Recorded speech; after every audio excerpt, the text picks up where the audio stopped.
1st February 2026, Finance Minister Nirmala Sitharaman will walk in with the union budget.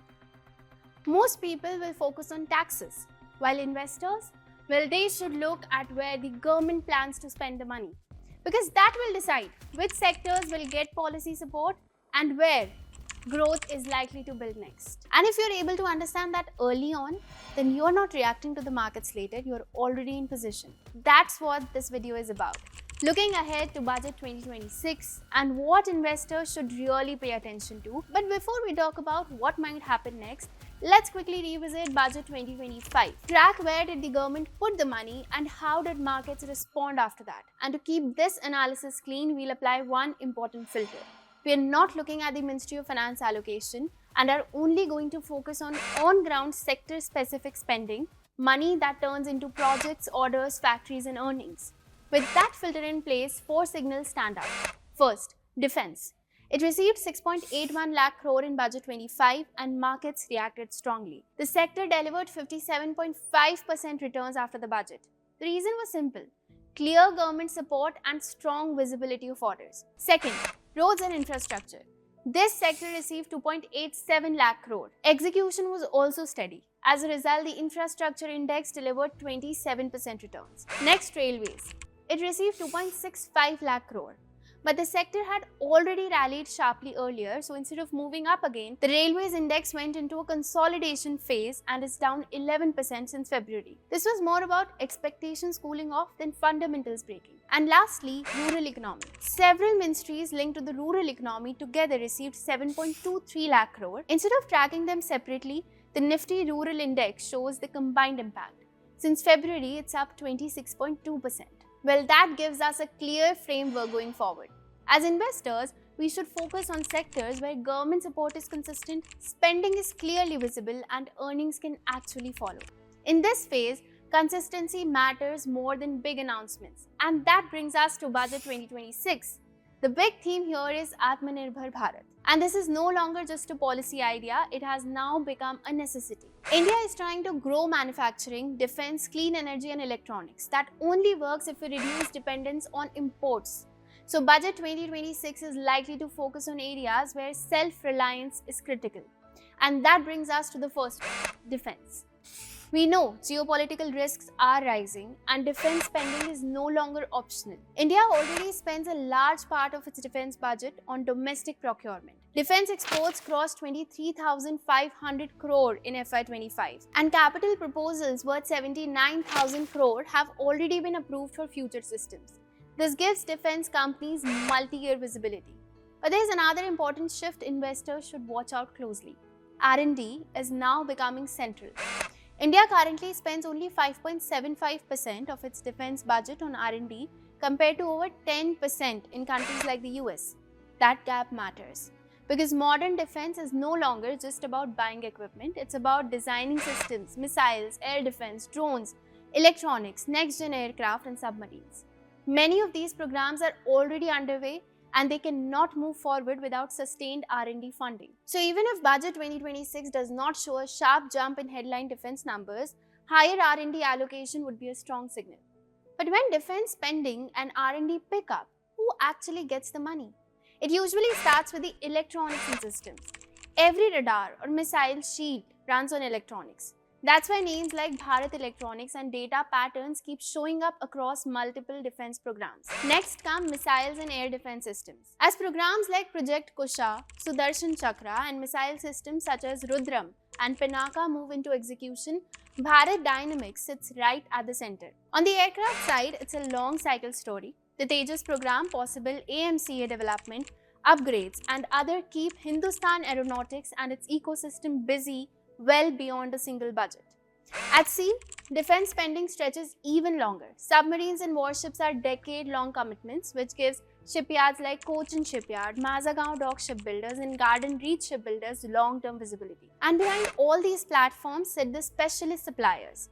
Precision engineering, radar and subsystem players like MTAR Technologies, Paris Defense and Astra Microwave benefit as systems move from design to production. That's why defense going into Budget 2026 is not a single company story, it's a full ecosystem cycle from R&D to electronics to platforms to long-term manufacturing.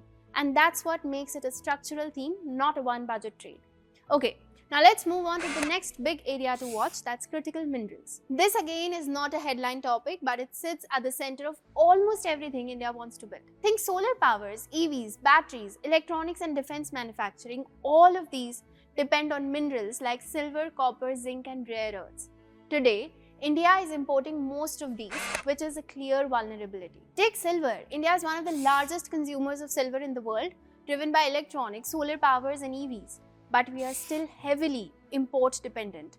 The same is true for copper, which is critical for power, construction, EVs and electronics. Zinc is where India already has a base, and improving zinc and copper mining also improves silver output because silver is often a byproduct. This is why critical minerals are now moving up the policy priority list. And to address this, the government has already approved the National Critical Mineral Mission with an outlay of around 34,300 crore spread over 7 years. The focus here is practical: increase domestic mining, improve recovery from existing mines and wastes, and build processing and refining capacity. This won't change things overnight. Mining takes time, but even small policy pushes here matter because manufacturing ambitions don't scale if raw materials stay imported. Now, from an investor point of view, who benefits if this theme gets stronger in Budget 26? If this push on critical mineral continues, some companies are already in a good position. Hindustan Zinc benefits because more zinc mining also means more silver coming out. Vedanta has exposure to zinc, silver and copper, so any improvement in mining helps across the board. Hindustan Copper benefits if India produces more copper locally instead of importing it. Beyond these, changes in mining policy help the broader ecosystem too. Companies like NMDC, NALCO and Coal India gain if approvals become faster and mining becomes more efficient. Now, rare earths are a longer story. They are critical for EVs, wind power, electronics and defense, but setting up mines and processing takes time. So this won't show results immediately, but the direction still matters. India has already approved a 7,080 crore scheme to build a domestic rare earth permanent magnet ecosystem covering the full value chain. For investors, the takeaway is simple. Critical minerals again are not a one-year story. They are a slow but a necessary build. Now moving on to clean energy, which is another key area to watch in Budget 2026. India's direction here is already clear. We are targeting 500 gigawatt of non-fossil capacity by 2030, and it has already crossed 51% non-fossil installed capacity, well ahead of schedule. In 2025 alone, India added a record 44.5 gigawatt of renewable capacity. So the challenge now is not adding more solar or wind, it is making this power reliable. Solar and wind don't run all the time, they need storage, strong transmission and stable baseload power. That's where Budget 2026 matters. As storage moves from tenders to execution, players like JSW Energy, Godavari Power and Ispat come into focus. At the same time, high renewable capacity puts pressure on the transmission. Every new solar, wind or storage project needs evacuation, which keeps Power Grid Corporation of India key to this cycle. Then there's nuclear power. India plans to scale nuclear capacity from 8.78 gigawatt to over 22 gigawatt because renewables alone cannot provide round-the-clock power.